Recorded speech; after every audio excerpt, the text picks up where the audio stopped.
Hi, it's been a while since I've done a tutorial.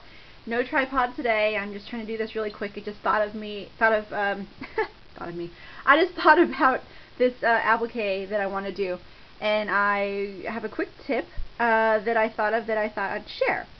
So, anyways, I was doing these, and I had run out of my fusible webbing, and I totally remembered that I can use wax paper. So here we go. We've got your applique that you want to cut out, and so what I do is I get my Sharpie and then I will outline it, the applique that I want. This is a Christmas ornament. So what I do is this is your everyday baking. Let me zoom out here.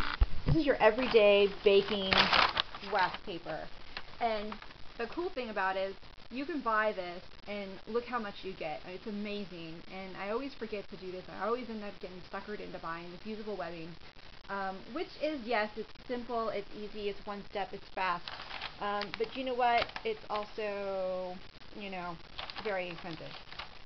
So what I do is I get my ornaments, and then I get my wax paper, and you have a rough side, and then you have a shiny side. The shiny side is where the wax is, and this is the rough side. So you want the shiny side down, and here's the rough side. So then you get your Sharpie, and then you trace out your applique that you want, and then you cut it out, and then I will go to the next step over here to the ironing board on the other side. So what I have over here is my ornament, right?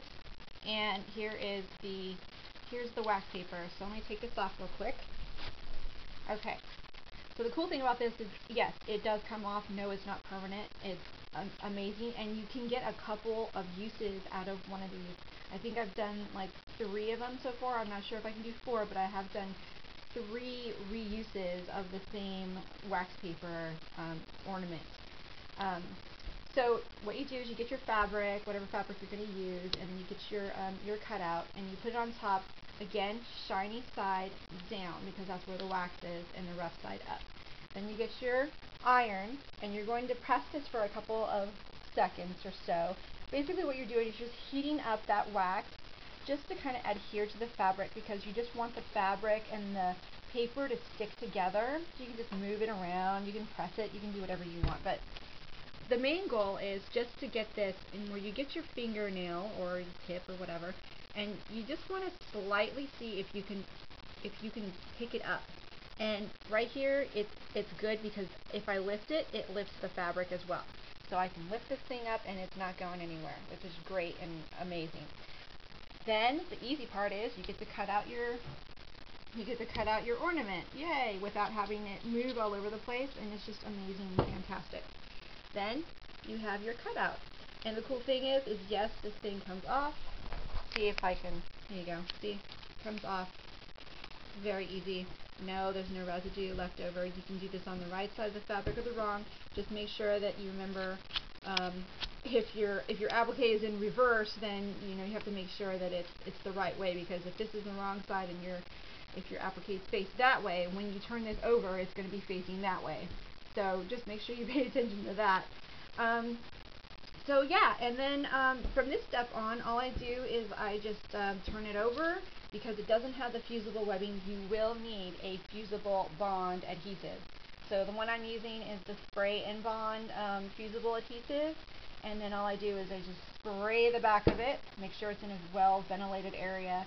But I just spray the back of it, I kind of let it dry a little bit, bring it over to whatever dresser or whatever it is that I'm making, and then I just put it on there. And the cool thing is this does have also it's like a temporary spray adhesive, so when you stick it on there, it's not going to stay permanent.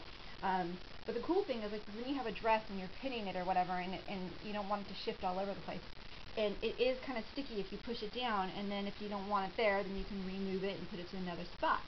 Then when you really want it permanent, then you just want to go ahead and iron it. But before you do that, I would actually buy a press cloth to put over the top of it, so you do not get anything sticky on your iron. Or what I do, because I don't have a press cloth, again, I just try to make everything budget friendly and whatever I can use at home. I actually just get a really thin type of washcloth, and I just kind of put it over the top of it, and then I will iron and press over the top of that. So anyways, yeah, quick tutorial on appliquing. I hope that helps you to get inspired to applique just about everything you have in your wardrobe, because that's what I plan on doing. Of course, if I have time. I'm getting ready for Christmas right now. So yeah, I've got some Christmas dresses right there in the background. You can see, yep, all my Christmas dresses right there. Gonna try to fill up my Etsy shop here pretty soon. So anyways, happy sewing. See you later. Oh, and Merry Christmas.